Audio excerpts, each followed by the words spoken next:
If we are going to go into 2023 with the mindset of self-improvement and to become the strongest version of ourselves and to develop a strong mindset, we need to accept the fact that anxiety is good.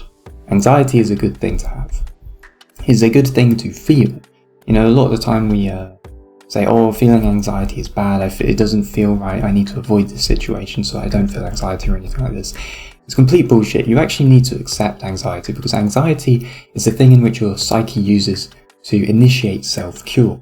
And what I mean by that self-cure, or to cure yourself, is to basically improve yourself, to make you a more capable person.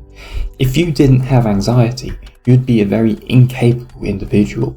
You wouldn't be able to really do anything, because anxiety is there to provoke your psyche, to indicate to you what you need to work on and what you need to improve on.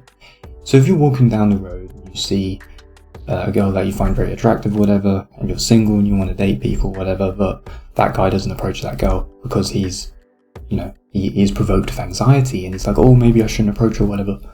The reason why he's getting anxiety is because, one, he's obviously stimulated towards that situation and he's interested in all of this, but also it's an indicator that he needs to do that thing more often because he has anxiety towards it. He's in some sense in fear of that situation, and this could be with anything. This could be with trying to think of any kind of situation where you have anxiety, you have social anxiety, for example.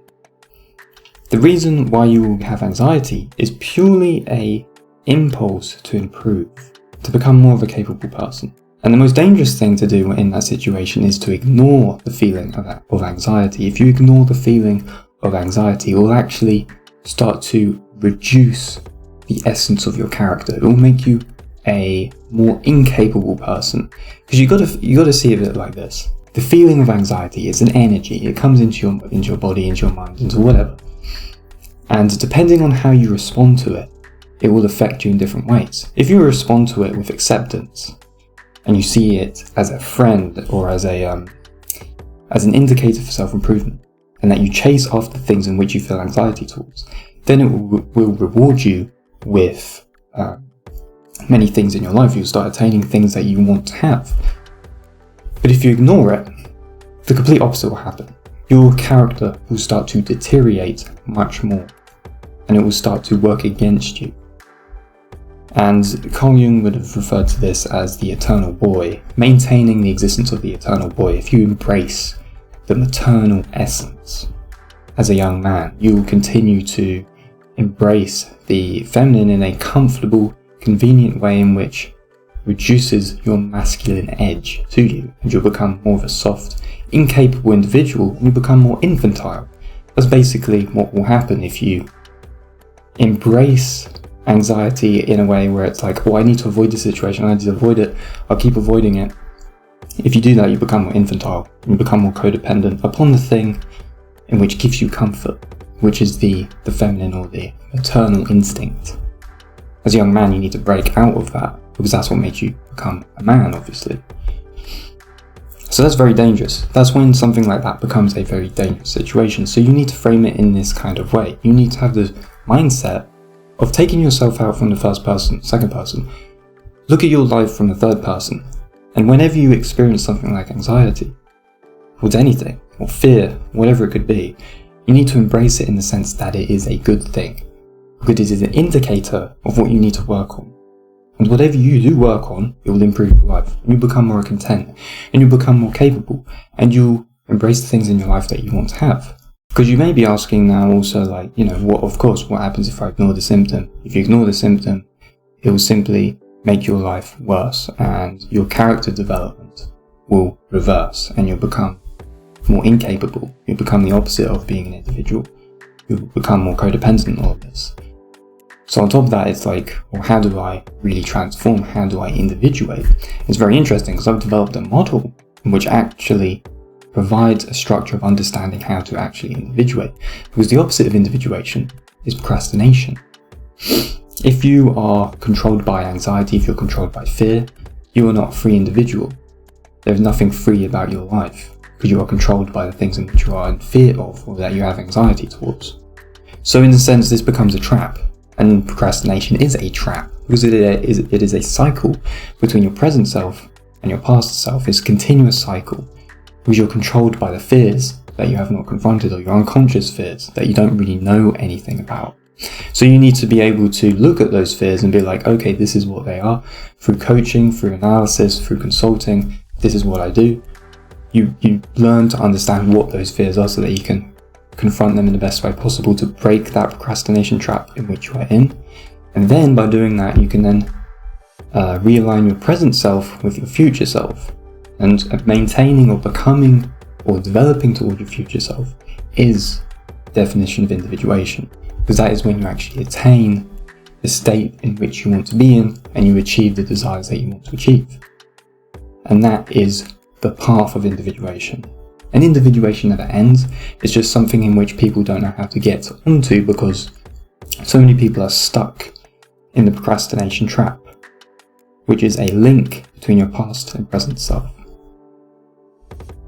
And it's terrible, because once that happens, you are incapable. The more you break the fears that you have, or the more you break the anxieties you have, the more capable you are as an individual, the stronger you are, the more that you become. And it's often the case that people are controlled by their fears and they're controlled by their anxieties. And the only way to become completely capable, which is to become a completely free individual, is to break those fears and to develop a stronger mindset that will help you come out of those traps in which you exist in. Because a lot of the time procrastination is a remembrance, it's a traumatic response between your past self and your present self. So there would have been an experience that you would have had in the past that would maintain this existence of being in the past and present. And these, of course, are bannered under what you could call unconscious fears. But mostly those fears consist of fear of failure, fear of commitment, and fear of criticism. Those are the main three ones, and these obviously have their obvious symptoms of maybe like OCD, perfectionism, all this other stuff, but there's also the reasons behind them are kind of misunderstood. Of course, you have the obvious symptoms of those things, but understanding the symptom, or just knowing the fact that you might have this situation that you're doing, or that you're doing this thing, is not going to help you actually break out of it. So what you want to be able to do is try and figure out how to break out of that procrastination cycle so that you do enter into the individuation route, and the process of individuating, because like Carl Jung obviously termed this idea of individuation, but he never actually had a method to it. And there is no ultimate method, but there's not even a guide to understand what that's about. But that's of course something that I have developed within my model. I'm going to be talking to a lot more people within my coaching system about it. And it's definitely something I'm going to be doing much more coming into 2023 in the future and in the coming months, with this model of understanding how procrastination and individuation are fundamentally linked together, and that the only way to really individuate and be on that path of your future self is to figure out what that what that problem is at the beginning, so that you can break it and enter into your path of individuation. If you found value in this video, yet are struggling with self-defeating habits of procrastination, lack of motivation or discipline leading you against your goals and ambitions in your personal or professional life, I am offering you a free one-on-one procrastination strategy call where we can sit down together and develop a personalized action plan that will lead you on a proven path towards growth and success. So if you are interested and want to get rid of these unproductive patterns from your life, make sure to sign up via the link in description. I look forward to talking with you very soon.